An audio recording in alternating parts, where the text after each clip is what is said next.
6 కిలోమీటర్ల స్లోప్ అయితే వేసారని చెప్పారు. కానీ ఎంతవరకు నిజమో ఎవరో తెలియదు అనమాట. నేను ఈ టెంపుల్కి సంబంధించిన వివరాలన్నీ కూడా ఇక మనకి శిలాఫలకం మీద అయితే రాశారండి.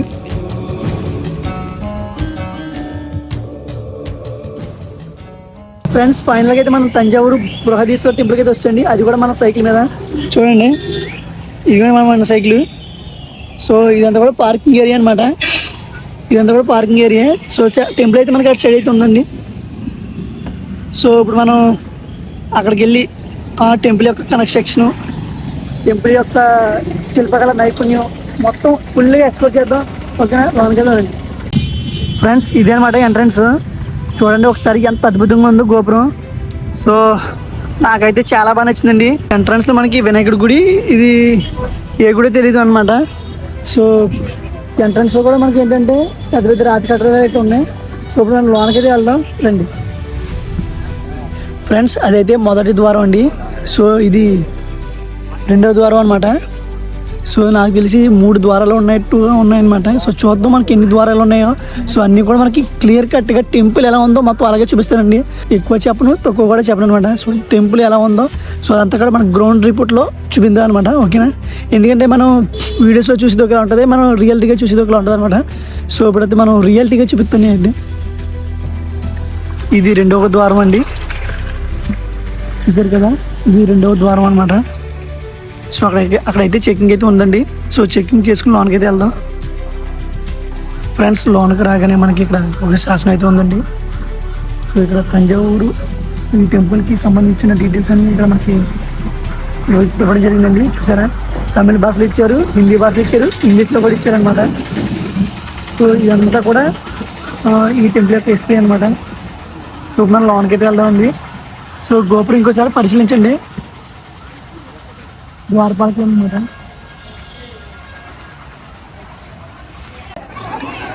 ఇది 3వ ద్వారం అండి. 3వ ద్వారం మీద మనం గమనించుకున్నట్లయితే ఇక్కడ మనకి చంటిపాప కూడా చేతిలో పెట్టినారు, చూసారా చంటిపాపని.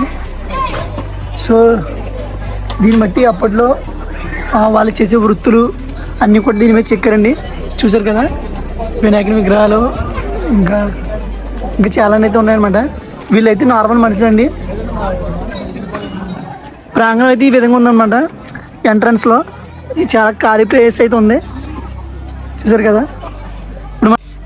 ఇక్కడ మనకి టాయిలెట్స్ కూడా అవైలబుల్గా ఉన్నాయండి, ఫ్రీ ఆఫ్ కాస్ట్ టాయిలెట్స్ అనమాట. వెళ్ళాలనుకున్నారు మాత్రమే వెళ్ళండి, ఓకేనా.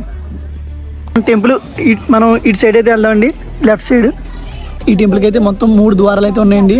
సో ఇప్పుడు మన టెంపుల్లోనికి అయితే ఎంటర్ అయిపోయండి. సో ఇప్పుడు టెంపుల్ సరౌండింగ్స్ అంతా ఎలా ఉందో ఇప్పుడు మీకైతే చూపిస్తాను చూడండి. సో ప్రతిదాన్ని కూడా అబ్జర్వ్ చేయండి, వాటి యొక్క శిల్పకళ వాళ్ళు ఎలా చెక్కారు, ఎంత కష్టపడి, అసలు ఇన్ని సంవత్సరాలు ఇది మనడానికి కారణం ఏంటి. సో ఆ పైన గోపురం ఎలాగా మనకి ఈరోజు ఆ హిస్టరీ కూడా మనం చూద్దాం అన్నమాట. ఇది ధ్వజస్తంభం అండి. సో రాగితో నిర్మించుంటున్నారు. ఈ పక్కన కూడా ఏదో టెంపుల్ అయితే ఉంది. సో అది కూడా దర్శనం చేసుకుందాం. టెంపుల్కి రైట్ సైడ్లో మనకి అమ్మవారి దేవాలయం అయితే ఉందండి. సో అమ్మవారిని కూడా దర్శించుకున్నాను. ఇక్కడ లాజిక్ ఏంటంటే మన గుళ్ళ దగ్గర ప్రసాదం పెడతారు, కానీ ఇక్కడ ప్రసాదం పెట్టండి. ఇక్కడ మనకి బొట్టు ఇస్తారనమాట, విభూది కానీ కుంకుమ కానీ పూజారులు అయితే ఇస్తారు. సో తమిళనాడులో ఏ టెంపుల్కి వెళ్ళినా సరే అంతే అనమాట. ఏంటంటే ప్రసాదం కన్నా మనకి బొట్టు అయితే పెడతారనమాట. సో అందుకే ఇక్కడ ప్రతి ఒక్కరు కూడా విభూతి ధారణ అయితే చేస్తారనమాట. గుడి ఎదురుగుండానే మనకి చాలా పెద్ద నంది అయితే కనిపిస్తుందండి. ఎంత పెద్దదంటే నిజంగా ఇటువంటి టెంపుల్స్కి ఉండవలసిన నంది అనిపిస్తుంది అనమాట. సో అంత పెద్దగా అయితే ఉందండి. ఈ ఆలయానికి చాలా ప్రత్యేకతలు అయితే ఉన్నాయండి. సో అందులో మనం ఈ నంది ఒకటి అనమాట. సో నందని ఎందుకు అంటానంటే మన భారతదేశంలోనే 2వ అతిపెద్ద నందిగా గుర్తించబడిందండి. సో మనకి మొదటి నంది వచ్చేసి లేపాక్షి నంది అనమాట. సో తర్వాత ఎత్తు హైట్ వచ్చేసి మనకి బృహదేశ్వరాలలోని ఈ నంది అనమాట. సో దీని పొడవు వచ్చేసి దాదాపు 6 మీటర్లు అండి, ఎత్తు వచ్చేసి 3.7 మీటర్లు అనమాట. సో నంది పై భాగాన పెయింటింగ్స్ కూడా ఏ విధంగా ఉన్నాయి చూసారా. సో మరి ఎప్పుడు ఏ సంవత్సరాలు వేసారైతే నాకైతే తెలియదు, కానీ పెయింటింగ్స్ అయితే చాలా అద్భుతంగా ఉన్నాయన్నమాట. సో బృహదేశ్వర టెంపుల్ అయితే మనకి ఈ విధంగా అయితే ఉందండి. నంది కూడా చాలా పెద్ద నంది అనమాట. టెంపుల్కి మనకి 3 ద్వారాలు అయితే ఇప్పుడు మనకి వాడుకలు అయితే ఉన్నాయండి. ఇంకా 2 ద్వారాలు అయితే మూసారనమాట. సో ఇది మనం దర్శనం చేసుకున్న తర్వాత బయటకు వచ్చేదారండి. ఫ్రెండ్స్ ఒకసారి మీరు ఈ టెంపుల్ని గమనించండి. ఏదో జాయిన్ చేసి లింక్ చేసినట్టు కట్టారనమాట. చూసారు కదా. సో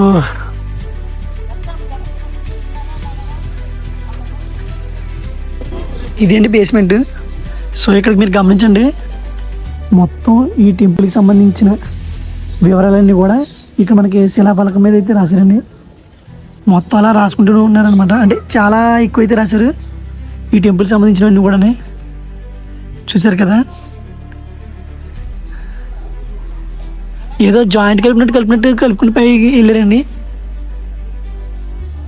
చూసారా. విగ్రహాలు కూడా చాలా అద్భుతంగా అయితే ఉన్నాయండి. సో ఇప్పుడైతే మనం కొంచెం ముందుకు కూడా వెళ్దామండి. ఇది ఆలయం యొక్క వెనక భాగం అండి. సో వెనక భాగంలో కూడా వీళ్ళు చాలా నిర్మాణాలు అయితే వాళ్ళు ఏ రాజులు ఏం నిర్మించారు ప్రతిదీ కూడా క్లియర్ కట్గా వాళ్ళ భాషలో అయితే రాస్తుందన్నమాట. సో మనం ఒకసారి వెనకాల కూడా చూద్దాం, వెనకాల కూడా ఎలా ఉన్నాయని. ఇదిగోండి, ఇది ఒక చిన్న టెంపుల్ అండి. ఇది ఒక టెంపుల్, అదొక టెంపుల్. ఇదిగోండి వెనకాల భాగం అయితే ఇలా ఉంది. చూసారు కదా. ఇక్కడ కూడా మనకి వీళ్ళు వీళ్ళ భాషలో శాసనాలు అయితే తెలుపుతున్నాయి అనమాట. టెంపుల్ బ్యాక్ సైడ్ మనకి బావి ఒకటి ఉందండి.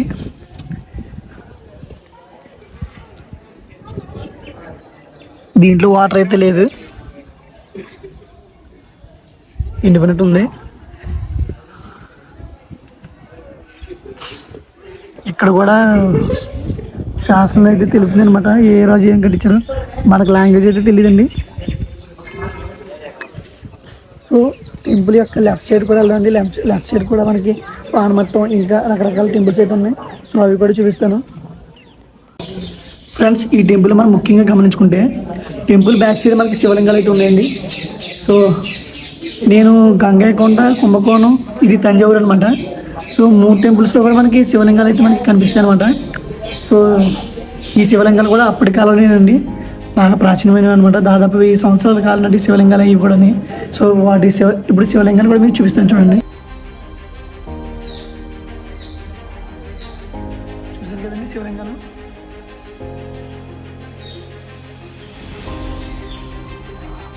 మీ అందరికీ విషయం చెప్పాలండి, ఈ టెంపుల్ నిర్మించేటప్పటికి అంటే ఇది రాజరాజ చోళుడు అయితే నిర్మించారు అనమాట. కానీ మీకు గంగైకొండలో ఒక టెంపుల్ అయితే చూపించాను కదండి, ఆ గంగైకొండలో ఈ రాజరాజ చోళుడు కుమారుడు అయితే నిర్మించారనమాట. యాక్చువల్గా చెప్పాలంటే దీని మీద అదే పెద్దగా ఉండాలి, కానీ ఏంటంటే తండ్రికి తగ్గ తనడే అనమాట. తండ్రి కంటే పవర్ఫుల్ అనమాట కుమారుడు. కానీ ఏంటంటే తండ్రికి వినయ విధేయతగా ఉండాలనే పేరుతో తండ్రి కన్నా కొంచెం చిన్నగా నిర్మించాడు అనమాట గంగైకొండని.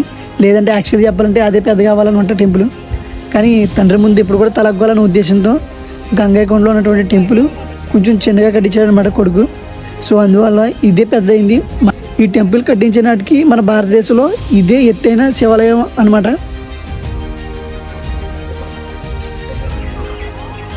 నిజంగా ఏం శిల్పకళ అండి బాబు, నిజంగా చాలా అద్భుతంగా కట్టారండి. దీని పక్కనే మనకి వేరే టెంపుల్ కూడా ఉందన్నమాట. అంతకుముందు మనకి ఇంకా ఈ టెంపుల్లోనే మనకి చాలా రకాల టెంపుల్స్ అయితే కట్టారు. అమ్మవారి టెంపుల్ ఉంది, ఇంకా రకరకాల ఋషుల టెంపుల్స్ కూడా ఉన్నాయన్నమాట. ఫ్రెండ్స్, ఇది మనకి ఈ టెంపుల్ పక్కన ఇంకో టెంపుల్ అనమాట. సో చూసారా, నాకు తెలిసి ఈ దేవుడు యమధర్మరాజు అనుకున్నాను, ఎందుకంటే ఎద్దు వాహనం కింద ఉంది కదండి. సో యమధర్మరాజు అనుకున్నాను నేనైతే. సో మీకైతే ఏం తెలుసు కామెంట్ చేయండి, ఎందుకంటే ఇక్కడ ఉన్న శాసనాల్లో యమధర్మరాజు విగ్రహం కూడా ఉందని చెప్పారనమాట. ఈ టెంపుల్లో మనం గమనిస్తే మనకి ఒక అద్భుతమైన పెయింటింగ్ అయితే కనిపిస్తుందండి. ఫ్రెండ్స్, ఈ పెయింటింగ్ మీరు గమనించండి, మనకి బాహుబలి మూవీ రేంజ్లో అయితే ఉంటుంది అనమాట. సో బాహుబలి మూవీ మొత్తం అంతా కూడా స్త్రీ పట్ల ఆధారపడి ఉంటుంది. సో ఇక్కడ మీరు గమనిస్తే దానికి డిఫరెంట్గా అయితే ఉంటుందండి. అప్పట్లో స్త్రీలకి ఎటువంటి ఆపద వచ్చినా సరే చోళులు ముందుండి కాపాడతారని ఈ పెయింటింగ్ ద్వారా మనకు అర్థమవుతుంది. ఫ్రెండ్స్, ఈ దేవుడు ఏ దేవుడు మీకు తెలిస్తే కామెంట్ చేయండి. సో ఇది నెమలి అనమాట. నెమలికి మళ్ళీ సర్పం నోట్లు అయితే ఉంది, చూడడానికి బ్రహ్మదేవులా కనిపిస్తుంది నాకైతే.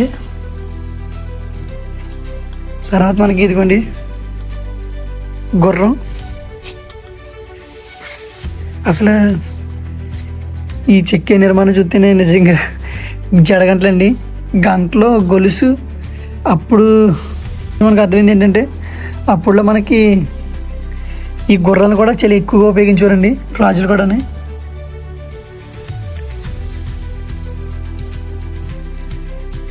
ఈ టెంపుల్ని చోళుల తర్వాత ఇంకా చాలామంది రాజులు అయితే పరిపాలించారండి. సో వాళ్ళ యొక్క శాసనాలు కూడా ఇక్కడైతే ఉన్నాయన్నమాట. ఏ రాజు ఎంతెంత ఈ గుడికి విరాళం ఇచ్చారు అవన్నీ కూడా ఇక్కడైతే శాసనాలు తెలుపబడిందండి. కానీ ముఖ్యంగా చెప్పాలంటే రాజరాజ చోళుడే దీని నిర్మాణకర్త అనమాట. ఈ టెంపుల్ యొక్క పానమట్టం ఇదేనండి. సో చూడండి, సో ఒక అతను అయితే శంఖం అయితే ఊతున్నాడు అనమాట. ఇదే పానమట్టం. నిజంగా బ్యూటిఫుల్ కన్స్ట్రక్షన్ అండి.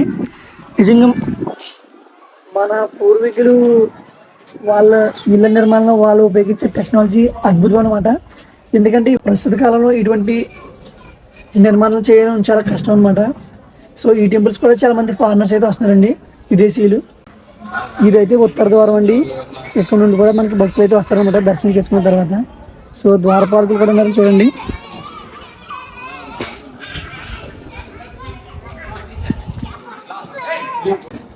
నాకు తెలిసి ఈయన దక్షిణమూర్తి అండి. ఎందుకంటే దక్షిణమూర్తి ఇప్పుడు కూడా జ్ఞాన రూపంలో ఉంటారనమాట. ఏమో దక్షిణమూర్తి లేకపోతే అమ్మవారు నాకు అర్థం కాలే.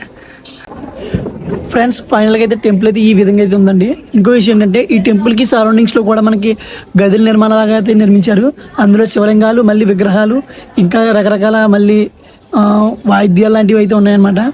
అంటే దీన్ని బట్టి మనకు అర్థమవుతుంది ఏంటంటే అప్పట్లో మనకి ఈ గుడికి సంబంధించిన వస్తువులు దాచుకోవడానికి అయితే చుట్టుప్రక్కల ఉన్నటువంటి ఈ ప్రాంగణాలు ఉన్నాయి కదా, చూసారు కదా మండపంలాగా. సో అందులో భద్రపరుచుకునేవారు అనమాట. సో ఈ టెంపుల్ నుంచి దాదాపు 1 కిలోమీటర్ దూరంలో ఈ రాజుగారి కోట అయితే ఉండేదంటండి. సో ఇప్పుడైతే కొనుమరుగైపోయిందంట. కానీ ఏదేమైనా సరే తమిళనాడులో మనకి చారిత్రాత్మక దేవాలయాల్లో ఇది ఒకటి అనమాట. సో ఎందుకంటే మన భవిష్యత్ తరాలకి ఇటువంటి అద్భుతమైన దేవాలయాలను ఇచ్చినటువంటి రాజులకి మనం ఎంతో రుణపడి ఉన్నామండి. టెంపుల్ నుంచి వచ్చిన తర్వాత మనకి ఇదంతా కూడా ఖాళీ ప్రదేశం అండి. సో ఇదంతా కూడా ఖాళీ ప్రదేశం అనమాట. ఇంకో విషయం ఏంటంటే ఇక్కడ జనాలు కూడా ఖాళీ ప్రదేశాలు అస్సలు జరగలేదండి. అదిగోండి లోన కూర్చున్నారనమాట. అందరు లోన అయితే కూర్చున్నారండి. ఇవి మండపాలు అనమాట. ఇవి మండపాలు. చాలామంది అంటున్నారు, బ్రదర్ ఈ టెంపుల్ యొక్క గోపురాన్ని ఎలా పెట్టారని అడుగుతున్నారు. ఫ్రెండ్స్, ఇది కూడా ఒక మిస్టేక్ అనమాట. ఎందుకంటే చాలామంది స్లోప్ ద్వారా పెట్టారన్నారు. ఇటువంటి పెద్ద టెంపుల్స్కి స్లోప్ అయితే కరెక్ట్ అనమాట. నాకు తెలిసి ఆల్రెడీ హీరో విక్రమ్ కూడా చెప్పారనమాట 6 కిలోమీటర్ల స్లోప్ అయితే వేసారని చెప్పారు. కానీ ఎంతవరకు నిజమో ఎవరో తెలియదు అనమాట.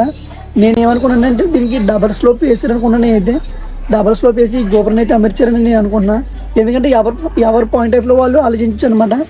ఎవరు ఆలోచన వాళ్ళు అండి, తప్పలేదు. ఓవరాల్గా చూసుకుంటే మనకి టెంపుల్ యొక్క నిర్మాణం అయితే ఈ విధంగా అయితే ఉందండి. సో చూసారు కదా, మనం లెఫ్ట్ సైడు రైట్ సైడ్ కూడా మనం టెంపుల్ అంతా కూడా చూసామండి. సో ఇప్పుడు మనం బయటకి అయితే వెళ్ళిపోతున్నాం అండి. సో ఇక్కడ నుంచి మనకి బయటకు వెళ్ళిపోయి ఈ రోజు ఎలాగైనా సరే మనం శ్రీరంగం వెళ్ళాలన్నమాట. అది కూడా మన సైకిల్ మీదే. సో వీడియో ఎలా ఉందో ఖచ్చితంగా మీరైతే కామెంట్ చేయండి. ఎందుకంటే చాలా కష్టపడి అయితే తీస్తున్నాను ఫ్రెండ్స్ వీడియోస్ కూడా. ఇంకో విషయం ఏంటంటే మీ నుంచి నేను ఆశించేది ఏమీ లేదండి. జస్ట్ ఒక సబ్స్క్రైబ్ బటన్, ఈ వీడియోకి ఒక లైక్ అయితే చేయండి. ఉంటాను. బాయ్, జై హింద్.